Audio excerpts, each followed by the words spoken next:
AI is taking over the world, so I think it's going to get much bigger the further into this we go, especially when people start to realize how much it can actually do. Something as simple as ChatGPT, people are saying left and right they're using it now, and I was like, what are we talking about? Now I sit down and I'm like, I have to write a letter. ChatGPT writes a letter for me and then I just refine it. And that's kind of like what I am. Like, you want the AI in your house, you input that to me and I spit out this home for you that's going to work for you, right? I'm the ChatGPT of the home automation. Welcome back to New York's Business Podcast. My name is Jacob Restituto. I'm the host and owner of Restituto Media, a full-service photo and video company here based on Long Island. And today I'm with Jennifer Cona from ICC Automation. Very much looking forward to hearing this conversation. Very interested to see how the business works, but also how the business has changed. I know you've been there for 20 years, so Yes. how the business has changed over 20 years as technology develops, because it's a very unique company. So I'm looking forward to hearing this conversation and having this conversation with you and hearing your story. So thank you so much for taking the time. Yes, thank you for having me. I appreciate it. My pleasure. I'm Jennifer Cona from ICC Automation. We build smart homes, essentially. Anything that you would like to control in your home, in your space, your lights, audio, video, camera systems, anything that you can control remotely. I'd like to design that system for you and help you use it and have your home interact with you. That sounds like my dream. What exactly is your role in the company? So currently, I am stepping into this sort of new role, which is more client-facing, meeting, greeting, shaking hands.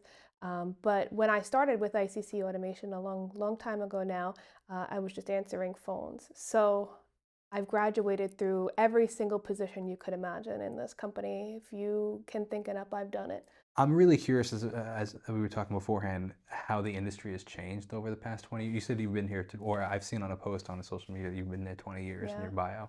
How has the industry changed? I mean, technology has changed so much. 20 years ago, there wasn't even an iPhone, let alone so many other technologies, right? Yeah. So what did the ICC automations look like then, and what does it look like today? So we were essentially building computers, gaming computers, network computers for like hospitals, servers, antivirus software, all those things, that everybody needed at the time because the computer tech world of all that was so new in that time frame.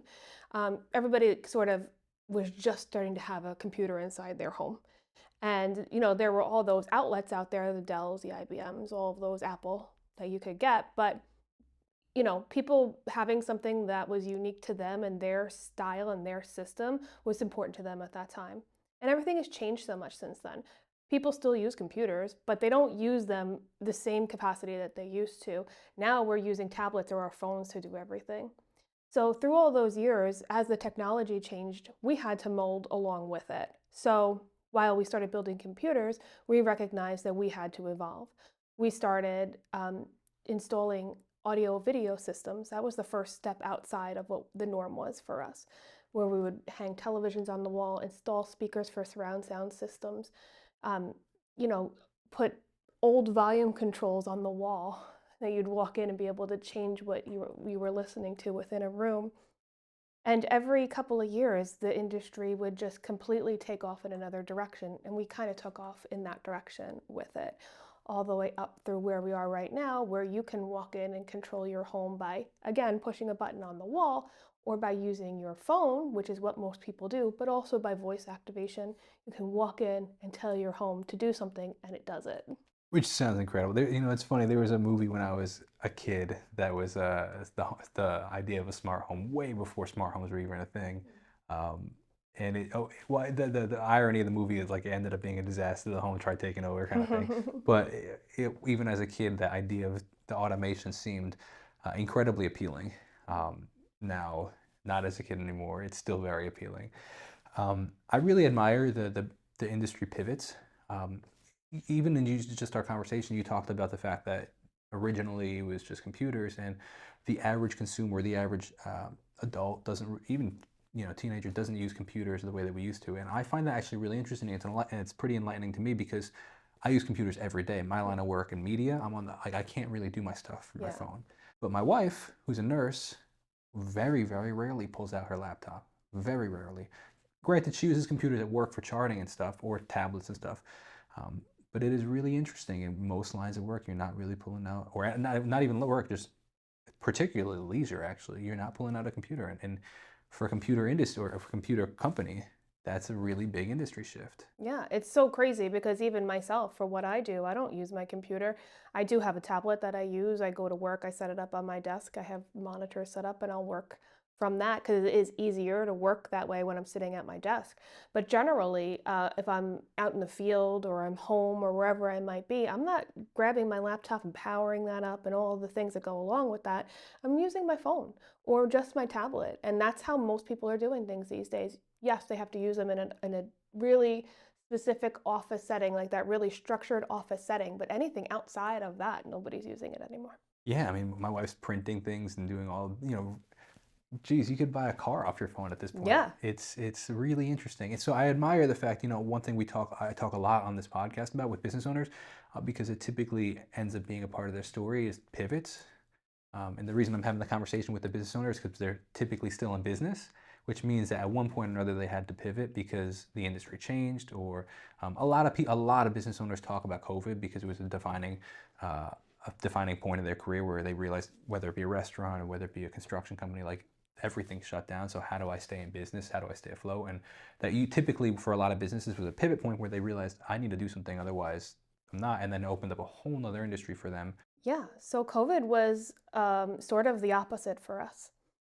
You know, everybody had to stay home all of a sudden. Everybody had to work from home all of a sudden. Things that we like kind of did before that, where we'd have a work from home day or some stuff we could take care of in the evening, whatever that looked like to you. But now it was like we were home and that was that. And people started to realize, well, since I can do this from home in the evenings when I just remember it, why can't I do it from home effectively all the time?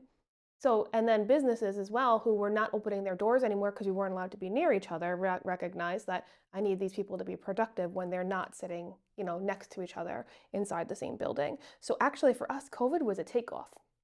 Everybody wanted to update their Wi-Fi systems, make sure that they had a strong backbone in the home. They all wanted to make sure that they had great audio in their backyard and great television inside, and that their homes were super secure to take care of all of those things because they were home.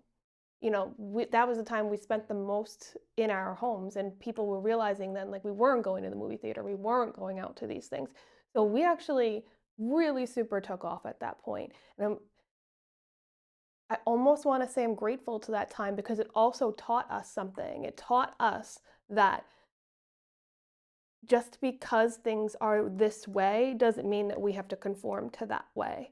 Like it gave us creativity and the ability to think outside of the box of things that people wanted or needed. We could make suggestions. Like 5 years ago, I would not have ever thought that I would be so strongly into the world of Lutron lighting control, where you can control your lights anywhere you want, programmed to the sun, this, that, the other thing. And 10 years before that, it was the motorized shades.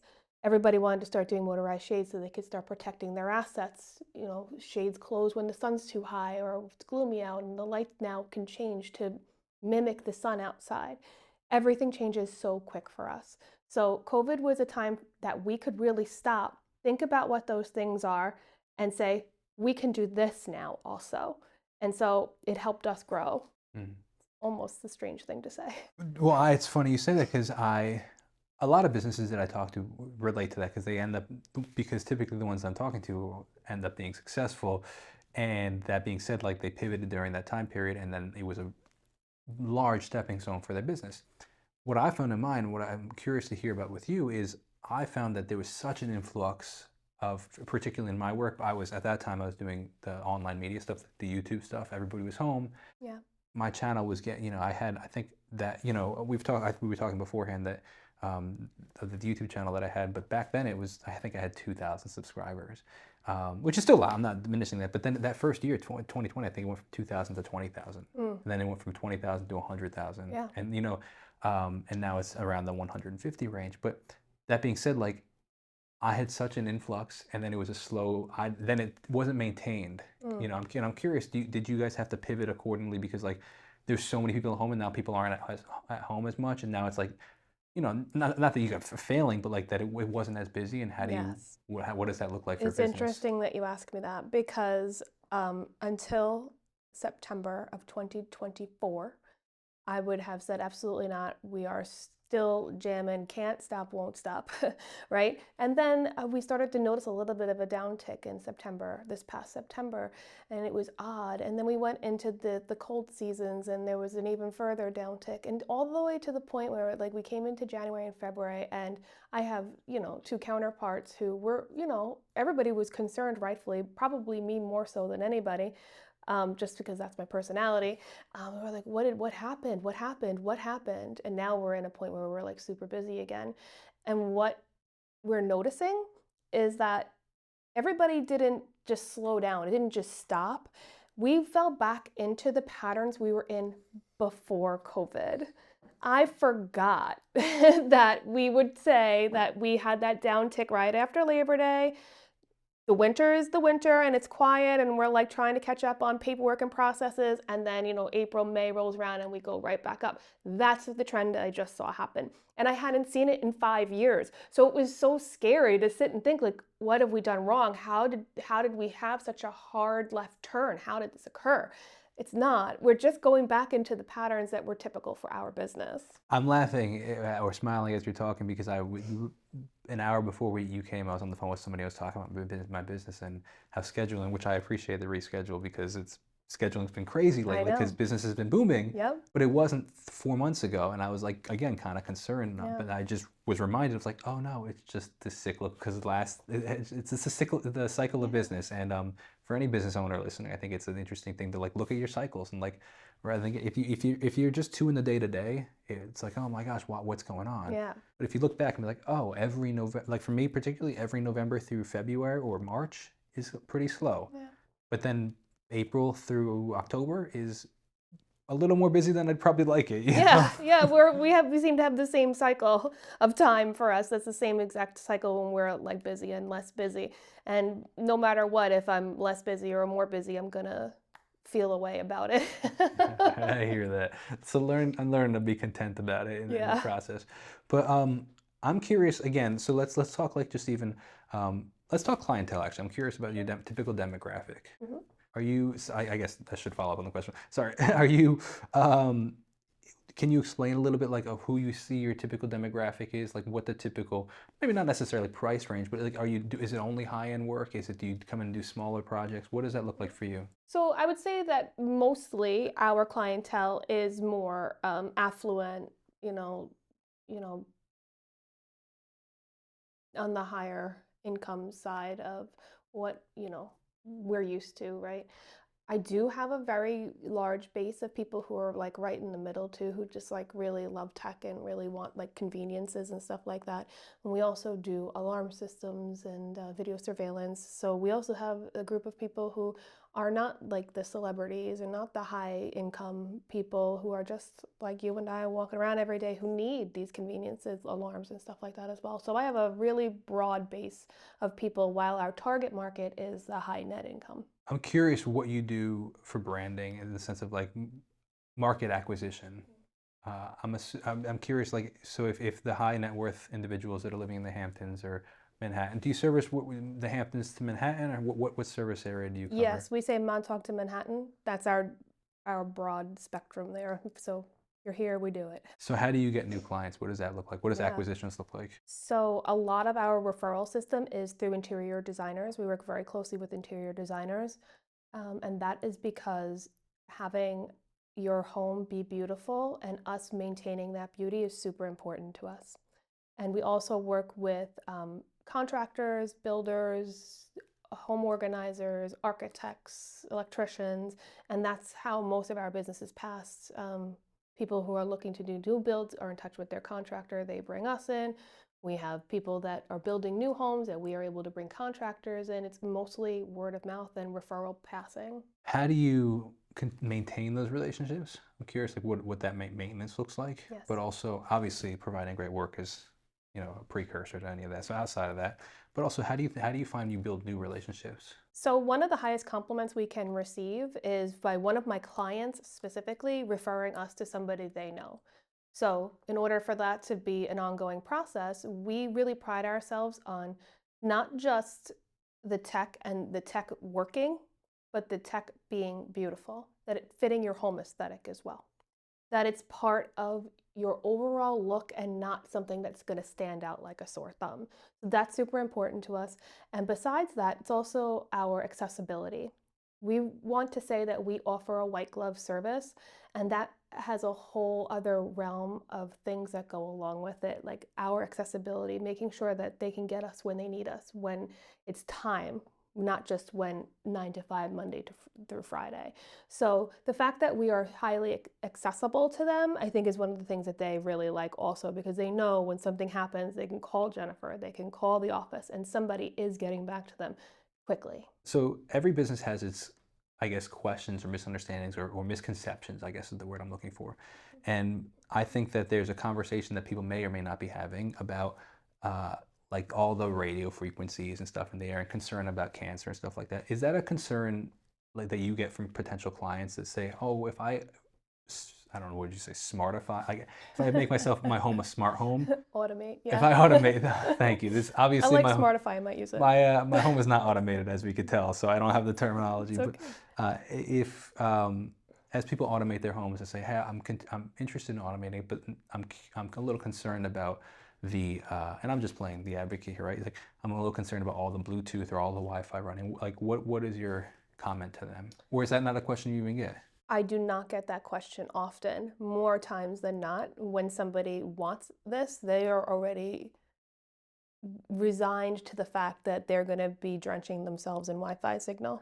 They know that. They don't come to me looking for automation with those sorts of questions. They come to me knowing what they want more than anything, or at least with a really good idea of what they want, and then putting it on me to figure it out and fall into what it is that they want and need for them from their home.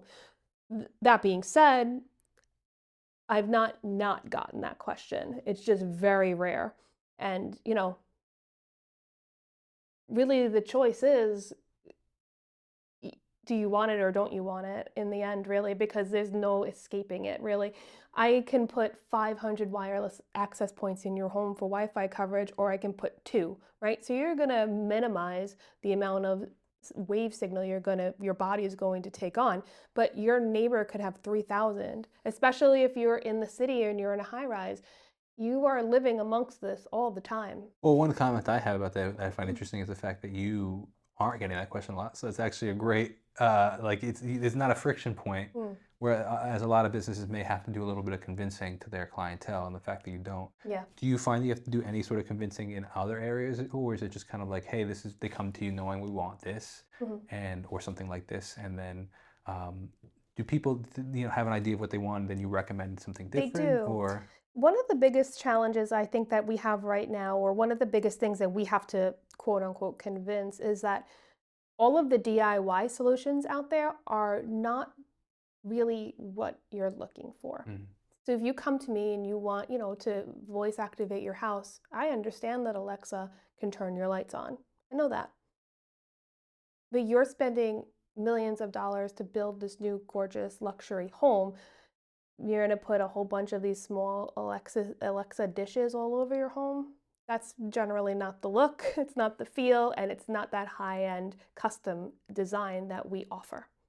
There are other systems that can be put into place that blend in. You'll never see the devices. You talk to them just like you and I are talking right now, and it executes the act that's requested of it. So, yes, there are DIY solutions, but that's hurtful to the industry, because in the end, you're always calling me and asking me, but these aren't working now. And I'm like, yeah. And then to go alongside that, Wi-Fi, a strong Wi-Fi system is the starting point of everything. That strong backbone is what's going to determine how your home performs in the end. And convincing people that, just plug in extenders is usually one of the things we have trouble with.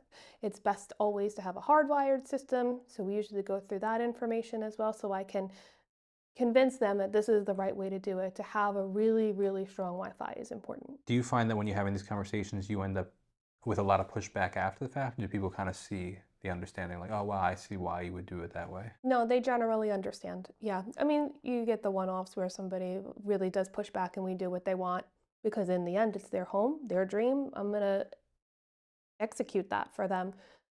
But generally, they understand, they know how much they use their devices already, right? They already know that three people are streaming and that, another one is, working and all these other things are happening. And that degrades the efficacy of the Wi-Fi signal. So having it be as strong as it can be is beneficial to everybody, especially when you're adding in smart features because they are all working off of that frequency. What would you say if somebody wanted to smartify?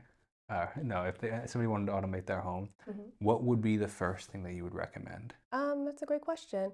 I would say pick a room in your home that's your favorite room or the one that you like want that sort of thing in the most, and start in just a room because the systems are also expandable. So just because you want to have audio everywhere doesn't mean you have to right now. It means that you can start in just your living room and do a surround sound system with invisible speakers. And then when you're in love with it, we can talk about expanding that system into your kitchen, into your bedroom, into your backyard, wherever that is that you dream it to be. So maybe audio would be the first step, the first like baby step into that realm where you have hidden speakers that you're not going to see, and devices hidden so you're not going to see, equipment sitting on your shelves in your living room that you can control from your phone. And then after you love it, I'm excited to do more. What does a typical day-to-day look like for you in their business, in your line of work? So the day to day really is a lot of customer engagement. I like to be front and center. I like my clientele to know that they can call me every day if they wanted to and ask a question if they needed to.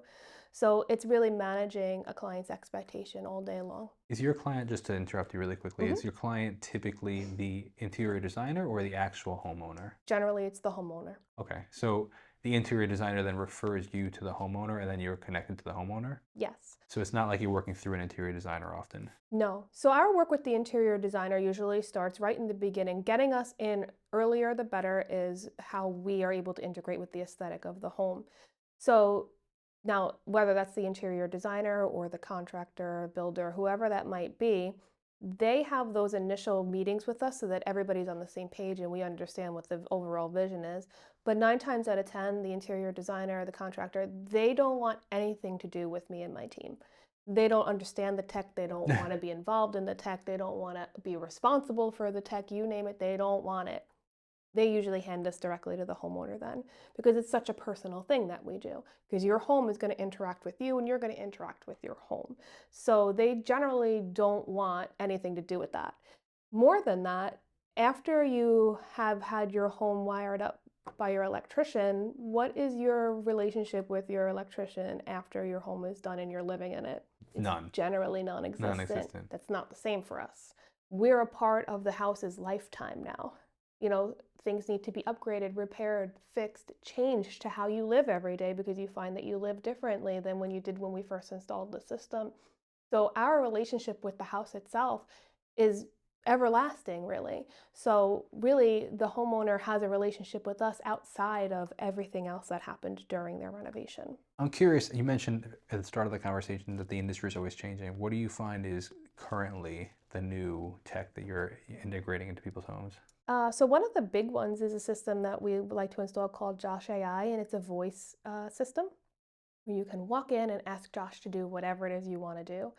You just walk into your home after a long day. The kids are toting their stuff in behind them and they're throwing it down, and you can walk in and say, Josh, please start the gaming devices in the playroom. Please turn on the lights in the kitchen.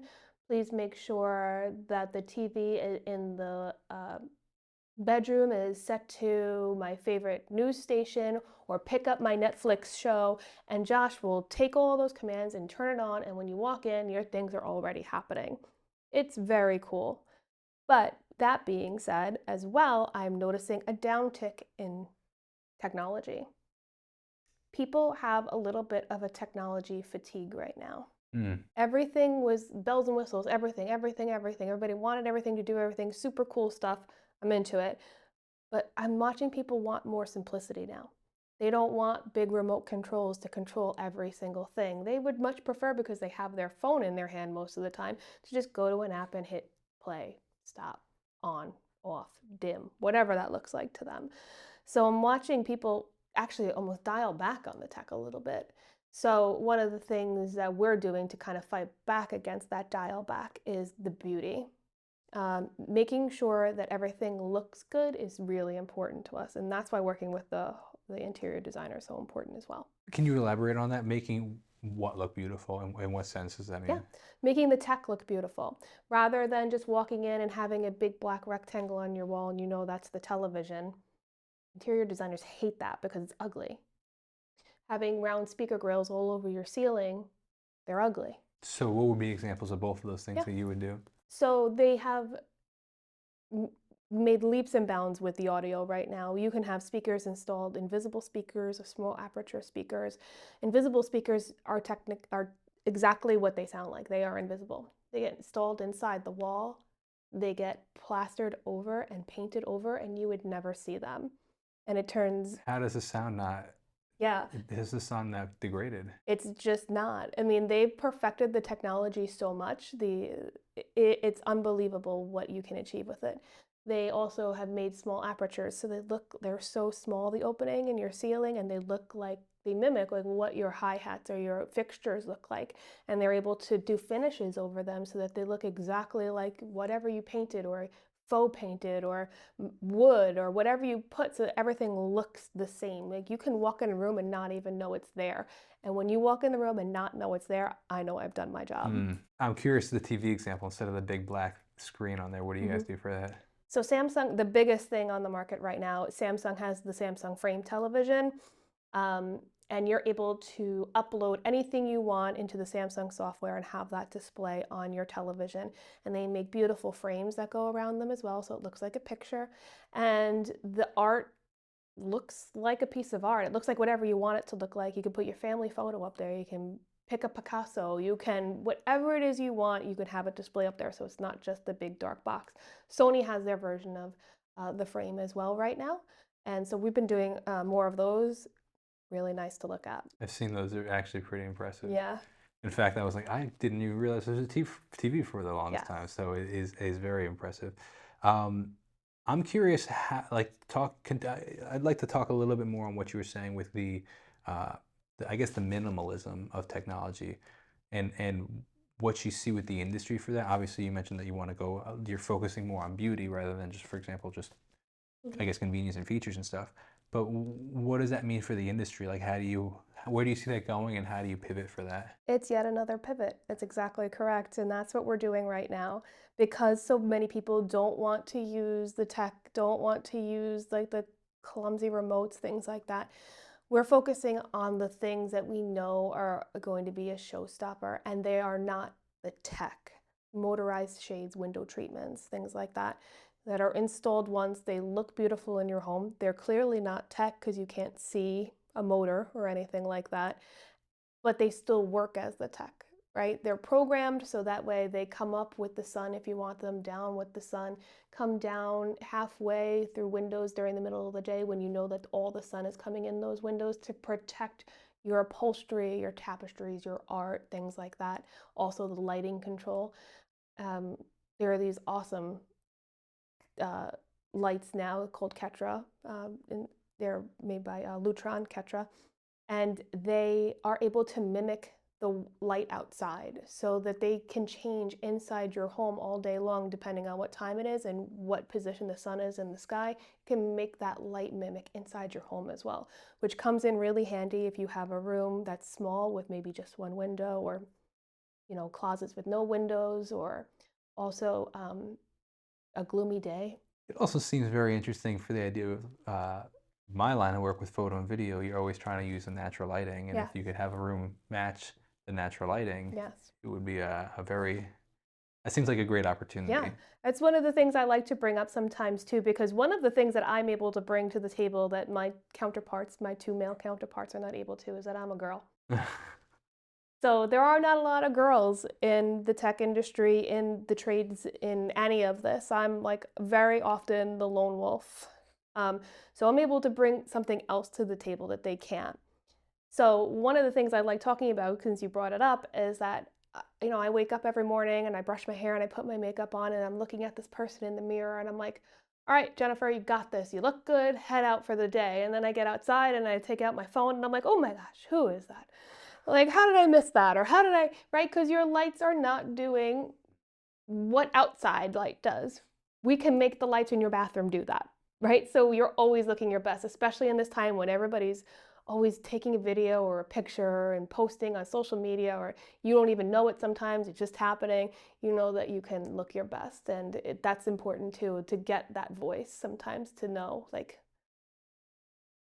there's something out Yeah, there it's a for me really too. interesting selling point because there are obvious. Everybody's done that. You're like, oh, wow, I didn't realize anything. You can put insert anything and be like, I didn't see that this morning in the mirror, and Yeah, now I see that, and yeah. it is a very interesting feeling. You Yeah, yeah, yeah. know? Especially when you're working out in the field and you're trying to get a feel for what you want how you want your house to act. Um, 9 times out of 10, when I'm having this conversation, I'm having it with the male contractor, I'm having it with the male homeowner. The female's usually involved in some capacity. Um, but, you know, there's a lot to consider when you're building like this, right? So many moving parts. And having somebody be able to stop and speak to the female is a huge benefit, Mm. because a lot of times you're not getting that information from her. Um, Lighting for women is top of the order for them, whereas for the men, they're like, I want a really awesome big television that sounds so good. And I mean, I want you to have that too, not just because that's what I do, but because I enjoy what I do so much that that's fun to me too. But I like being able to do both of those things. What are you selling the most of right now? What services or installs are you doing the most of? I think we're doing a lot of motorized window treatments right Okay, now. kind of what you were saying earlier. Yeah, that seems to be really what's hitting right now. Where do you see the Josh AI going? You know, AI is taking over the world, so I think it's going to get much bigger the further into this we go, especially when people start to realize how much it can actually do. Something as simple as ChatGPT, people are saying left and right they're using it now, and I was like, what are we talking about now? I like sit down and I'm like, I have to write a letter. ChatGPT writes a letter for me, and then I just refine it. And that's kind of like what I am. Like, you want the AI in your house, you input that to me, and I spit out this home for you that's going to work for you, right? I'm the ChatGPT of the home automation. So, yeah, I think that's the big direction is that Josh AI, and I think that it's going to really. What are people underestimating or not thinking about with Josh AI? So obviously, I think of Josh AI, I think of smart home automation, I think of, hey Josh, turn on my lights. All the examples you kind of said, hey Josh, like I mean, I would love, hey Josh, turn on my oven because I'm a big sourdough maker. I make my own sourdough home, stuff like that. Mhm.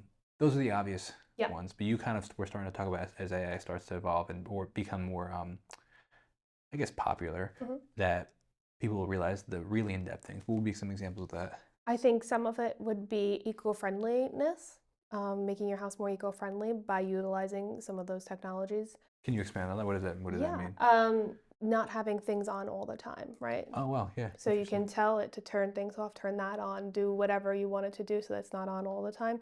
So thereby like lowering your bills as well, because your lights aren't just blasting on your front lawn all day long, or you know, I think also one of the areas that I don't see this technology specifically used in is people who have disabilities or children with disabilities. These things can give a sense of independence to people who are in those situations. They're home with their parents all day. The parents are tethered to the kids. They're 18 and the kid wants some independence. You can have those things set up so that, as you mentioned, your stove going on, your stove will recognize that it's been on for a certain amount of time, and send a message to, mom, dad, grandma, whoever, and say, stove's been on for 30 minutes. And they're like, oh, and they can go and they can turn it off, or they know it's them and they can ignore it, whatever it is. Or, hearing impaired, having visual things set up for them instead, so that way when the doorbell rings, they're not expecting to hear anything, they can see it from like a light or something else happening within the room. And I think that that's one of the areas that this home automation and the tech is really beneficial to people. And I don't see it used that way quite as often. I do see it sometimes, but I would love to see that more. How do you get into that demographic? That's a great question. That's the conversation you're having at your business table, I guess. Yeah, I'd be curious if you started to build relationships. For example, my grandfather's an architect, and he is the architect for a lot of these. Essentially, what you're talking about, not obviously home automation, but he does the architecture for, I guess, home renovations with people with disabilities, whether it be wheelchair bound or yeah, things like that, where they have to move a cot or where they have to move a wheelchair, and it's a three-story home. How does that person get upstairs? yeah, And there are companies that do that, and particularly, I guess, state-run companies is the ones he works with, but there are also private companies as well. So I guess forming relationships with those companies would be a really interesting avenue because that yeah, is a really interesting thing. There's so many things that you can yeah, automate. I mean, just even the doorbell is a really interesting concept, yeah. for the person that can't hear it. Yeah, I mean, it can go directly to their phone. Their phone starts flashing. They know they can answer it from there. There's just so much. If you can like dream it up, there's a way to make it happen. So I would like to see that take off more for people with disabilities and stuff like that. And one of the things, if you don't mind, Jacob, I want to talk a little bit about because I want to talk a little bit about women in my industry because, as I mentioned earlier, there's not a lot of us. And I'm also starting to put together a program within the schools for girls from age 5 through 8. I'm sorry, fifth through eighth grade, to get more involved in the techs, into tech itself, into the trades, and also into entrepreneurial roles. It's still a very young idea. I have like a whole plan. I've been in touch with like some schools and stuff, and we're like working on something. I wanna try to touch some of those women out there, the girls, the younger ones, so that they know, like we're like there's a space here, like a big one. Yeah. Do you want to expand? Can you expand on that, or is it still kind of in the beginning stages? Or It's still in the beginning stages, but I know that one of for me it's really important that female voices are heard, and I feel like being a woman in the industry and in tech right now in trades, um, it's always been really tough for me because, it took more for me to be taken seriously. When I would go on a job site, I was always looked at as like the girl on the site, and I had to like work harder to prove that I knew what I was doing.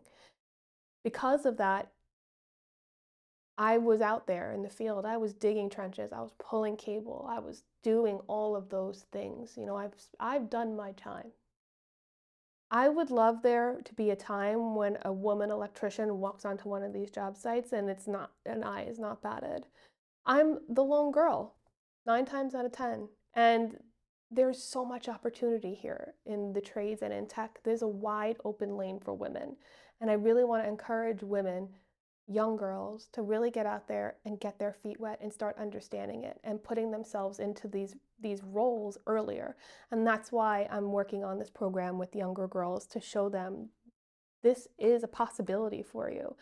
I didn't know any contractors when I was a little girl. I didn't know an electrician when I was a little girl that was female. I didn't know those things. I didn't see those things. I want girls to see that. I want them to see me. I want them to see my counterparts out there. I want them to know this is for you too. Like we've never seen a female president. We will. We're so close. We're so close.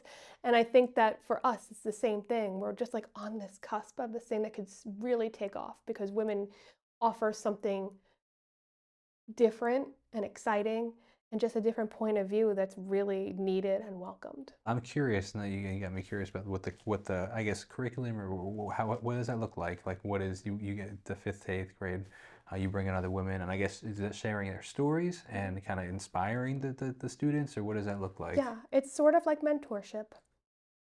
So the program itself is supposed to be designed so that way it's into 4 quarters where like the first quarter they can sit and have the like educational conversations where we can talk about what it means to be a leader.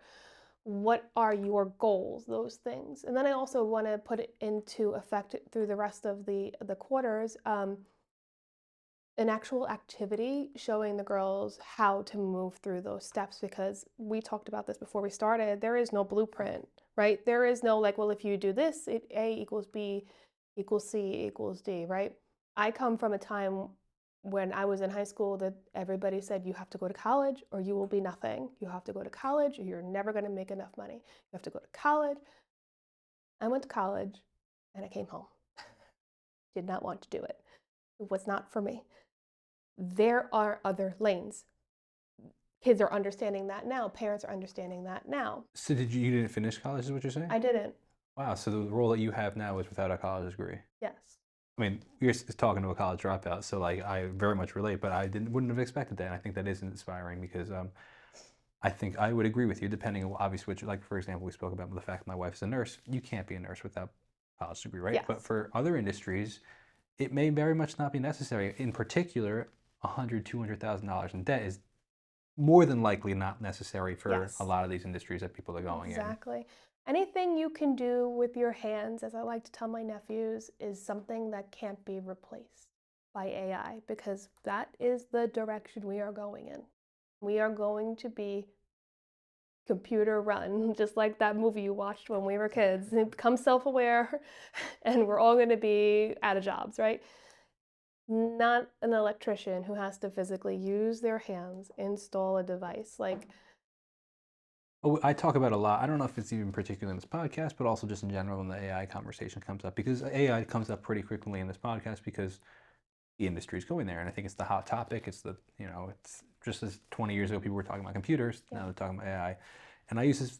People, if people watch every episode of this podcast, they've probably heard this before. But I manage a small farm, and so that means I think a lot about agriculture, and I reference this to the agricultural revolution, where, however long ago it was, people were saying, oh, like, I'm going to stick to my ways of using 200 hand laborers on this farm. yeah. And then somebody invents the tractor, and all of a sudden it's like, well, why wouldn't you use this tech? But also, why would I? It's new. I don't know how I feel about it. Like the old ways worked for 400 years, Yeah. Yeah. as opposed to the guy that doesn't, what's it called, adapt to the tech or utilize the tech. Mm-hmm. So he adapts to the tech and he embraces the tech is the word I'm looking for. And so from there, he now can get in 2 hours done with one guy what 200 guys can get done in 2 days. Yeah. But now the industry is like, oh, but it's going to lay off so many people. It just laid off 198 people, right? Yeah. Yeah, but who's going to fix the tractor? Who's going to build the tractor? Who's going to provide the oil for the tractor? I think people are too short-minded. I literally probably say this in every episode because I find it really interesting. Not that I want my life to be run by AI, but I utilize it a lot, and I think it's given me a tremendous edge in my industry. Yeah. Because I think people are too short-sighted to say, yes, people will lose jobs, maybe a year or two. There's no question about it. Mm-hmm. But I think that there's going to be so many jobs that you can't see exist yet. Exactly. That will be opened up. Yep. Obviously, nobody saw when the tractor came out that somebody was going to have to fix the tractor because the tractor wasn't here. Mm-hmm. But once it was here, somebody has to fix it. Somebody has to make tires for it. The opportunities will arise. They Exactly. they will come out of it. So yes, it's going to happen to my industry as well. We are the tech, right? We're being replaced by the tech, right? In what sense? What does that mean? Programming, like the programming gets easier and easier and yeah. easier. You don't need to be just a series of ones and zeros anymore to get the programming done. They've made it so much more simple. That's why people are so attracted to the DIY side of things. But somebody still has to think that up, right? And just think how much the world has changed in the last 20 years, let alone 100, right? Did you ever think that you would be carrying this small device with you everywhere? Did you ever think when you were when I was in high school in the 90s, I didn't even have this idea. Like that wasn't even like a thought, right? Like now it's the only thought. Like I get up in the morning, my alarm's going off. What is that? It's my phone. Where is my phone? What time is it? Where is my phone? I have to answer emails. Where is my phone? The fact that it's even called a phone is odd to me because it's used for so many other things, and it's not. That's probably the thing I use it the least for is a phone call. Like it's not a phone. So yes, we're all going to be replaced by the machines, but there are opportunities that we don't even know about yet. Sure. That is a very interesting observation that we so rarely use our phones as phones. Yeah. How many phone calls do you make? I mean, I make a decent amount because I'm communicating more than emails? I don't know. More than text? Not more than text. There's no question. Yeah. And definitely not more than ChatGPT because I use ChatGPT. But that being, I use it more for stuff like that. You're right. You're totally right. I definitely, if I looked at my analytics in my phone, it's probably 2% phone calls. Yeah, it's crazy to me that that's called a phone. Yeah. It's completely not what we're talking about. Even going back to like, I remember being in high school and people would be like, oh, you're not going to have a calculator in your pocket. Well, I have significantly more. I can do anything at this Yes. point. Yeah. I have the whole encyclopedia of Yeah, they did everything, say and that to us, right? You're not always going to have a calculator on you. How could they have known? well, that's exactly my point. Yeah. Well, somebody had to create this calculator in our pocket, Yeah. right? Yeah. Yeah. Somebody who was told you won't always have a calculator in your pocket did that. Exactly. So, what do you see as the next opportunity? I want to wrap up the conversation and kind of looking forward for you guys as ICC Automation. What do you see as the next opportunity that you guys want to get into? So I don't know that it's necessarily an opportunity in terms of the tech. I think that the next opportunity is watching ourselves move to the next level as a company. I spend a lot of time trying to create a culture within my company that's really inclusive and comfortable, and where nobody like feels like they're going to work to every day just to work. Or it's really important to me that everybody has a comfort with their work. So I'm trying to get to a place where I'm able to have everybody be really comfortable and move people into more positions within the company that are sort of like decision making positions so that I can move to the next level. For me, it's about leveling up more than it is about, what is the next tech.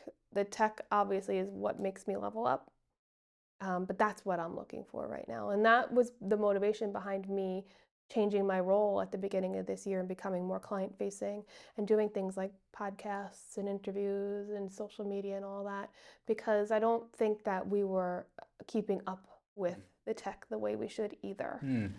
It felt like we were falling behind it a little bit because people go to Instagram.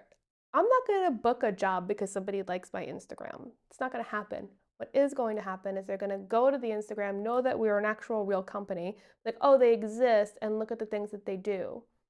I may never know that their first experience with me was from my Instagram, right? I may never know that, and that's fine. But I think that there's so much to be said by the power of social media and things like what you're doing. And I want to embrace that stuff Yeah. because I want to stay current. I want to stay with it because I'm getting older, right? The tech is going to keep changing. I don't want to fall behind it. Mm. It's really interesting you say that because I think there's so many examples of that, particularly like any industry, right? It's a portfolio of your work and who you are your social media is a portfolio of your work, but it's also a branding opportunity. For example, my wife and I were invited to an opening of a restaurant tonight, and she's like, we have a 2-year-old daughter. She's like, what's the vibe of the restaurant? Like, can we bring our daughter? And I sent them their sister restaurant's Instagram. I was like, this is the situation. And I ended up reaching out. It was totally fine. Yeah. But like, that was I don't know what the portfolio of the restaurant. This is their brand. This is who Yeah. they say they are. Like, do you think that it'd fit, right? Yeah. Well, I find it really interesting for a lot of industries that are underutilized for a lot of the blue collar industries, construction, things like that, because they're like, well, how am I going to utilize, like, people aren't going to buy a home from, or real estate as well, but like, people aren't going to like renovate their home through me because they found it on Instagram, because we're talking a $200,000 project. And and I agree to some point, but also like when they find your company, I think that they will go even just see if you exist, see how Yeah. legitimate you are, and I find that really, really interesting. I think it's powerful. And what I find even more interesting is how similar our conversation we're having, in the sense of I had the same conversation in my head literally this morning with myself, because I find it funny that I do a lot of social media work for so many other businesses, but I don't have much of a presence because I'm doing it for so many other people. And Restituto Yeah. Media is there, but what am I going to post, because I'm doing all this other stuff, and nobody really wants to see like at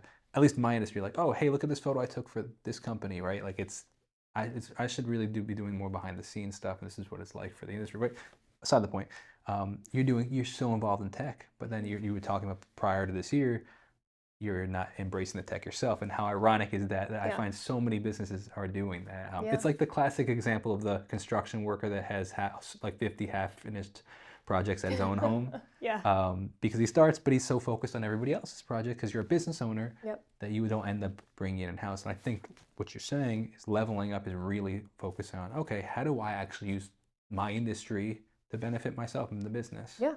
And that's the ultimate goal here. Absolutely. It's very interesting. Well, Yeah. I'm really looking forward to seeing what you guys are doing next. And I'm definitely going to be staying up to date with you guys and the Thank you. social media that you were doing. But also, I just want to say I admire the fact that you even are interested in going on podcasts and stuff too, because I think that I think that is a totally underutilized opportunity for business owners. Not just because I have a podcast, but more I think that people people are community based, and people have always been community based, and I think that their connection. I guess the word I should use is connection based. When they see the face of a business owner and they understand, oh wow, that's how they act, that's who they are, they feel connected to them, and they are so much more likely to want to go visit and work with that business when they see the more than just an Instagram post, more than, hey, this is the home we just built, or this is the automation we just did. When they see, hey, this is Jennifer from the company, she's a real person, she has a real personality. And that's why I think if you look at some of these, on just like any brand particularly, but that has a person as their brand ambassador. Hmm.